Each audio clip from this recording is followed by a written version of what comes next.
Bakit sinakop ng Kastila ang Pilipinas? Hindi lahat ng Pilipino ay tumanggap sa mga dayuhan. Si Lapu-Lapu ang unang lumaban, pinatay si Magellan, at pinatunayang hindi basta-basta mapasusuko ang mga katutubo. Nagalit ang Espanya. 50 taon ang lumipas, bumalik sila ng mas handa.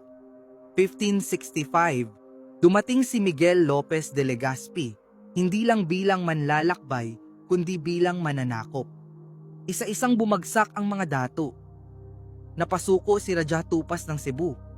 Napasailalim si Lakandula ng Tondo. Natalo si Raja Sulaiman sa Maynila. Paano sila nagtagumpay? Hindi lang dahil sa sandata, kundi sa panlilinlang at relihiyon.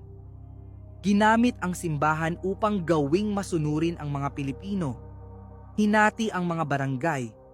Pinatalsik ang mga pinuno. At pinilit ang pagsunod sa hari ng Espanya. Ngunit hindi ito nagtapos doon. 300 taon ang lumipas, dumating ang panahon ng himagsikan. Ang mga Pilipinong kanilang inalipin, bumangon sa laban.